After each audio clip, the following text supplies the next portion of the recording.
சூப்பரான ஒரு lunch box ரெசிபிக்கு மிளகு சாதம் எப்படி செய்யலான்னு பார்க்கலாங்களா?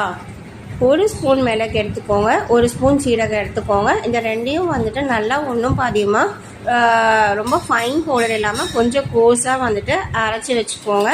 ஒரு பேனில் எண்ணெய் விட்டுட்டு நீங்கள் கொஞ்சம் நெய் கூட ஆட் பண்ணிக்கலாம். பண்ணிங்கன்னா நல்லா தான் இருக்கும். நான் எண்ணெய் மட்டும்தான் ஊற்றி பண்ணியிருக்கேன்.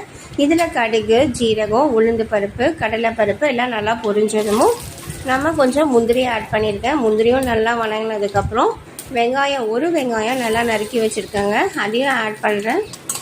வெங்காயம் நல்லா வதங்கினதுமே 2 பச்சை மிளகாய் ஆட் பண்ணிக்கோங்க. கொஞ்சம் உப்பு, கொஞ்சம் பெருங்காயத்தூள் எல்லாம் ஆட் பண்ணதுக்கப்புறம் நல்லா சாட்டே பண்ணிவிட்டு நம்ம அரைச்சி வச்சுருந்த மிளகு பொடியை சேர்க்க போகிறோம்.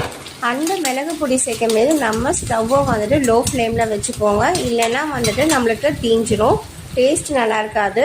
ஸோ நான் எடுத்த ரைஸ் ரேஷியோவுக்கு ஒரு 1.5 ஸ்பூனு பவுடர் ஆட் பண்ண போகிறேங்க. அந்த பவுடர் ஆட் பண்ணிவிட்டு நம்ம வடித்து வச்சுருந்த ரைஸையும் ஆட் பண்ணி நல்லா வந்துட்டு வணக்கி எடுத்திங்கன்னா நம்மளுக்கு மிளகு ஜீரக சாதம் ரெடிங்க. இது கோல்டுக்கு மட்டும் இல்லைங்க, நீங்கள் வந்துட்டு மற்ற டைம்லேயுமே டக்குன்னு ஏதாவது இன்ஸ்டண்ட்டாக ஏதாவது செய்யணும்னு நினச்சிங்கன்னா டக்குன்னு இதை செஞ்சிடலாங்க.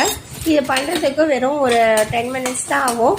இதுதான் எங்கள் வீட்டில் எல்லாத்துக்கும் லஞ்ச் பாக்ஸ் இன்றைக்கி.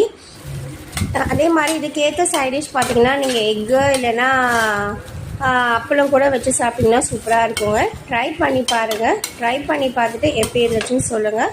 என்னோடய சேனல் பிடிச்சிருந்தனா லைக் பண்ணி சப்ஸ்கிரைப் பண்ணுங்கள். உங்களுக்கு ஏதாவது டவுட்ஸ் இருந்துச்சுன்னா கமெண்ட் செக்ஷனில் கமெண்ட் பண்ணுங்கள், நான் கண்டிப்பாக ரிப்ளை பண்ணுறேன். தேங்க்யூ ஃபார் வாட்சிங்.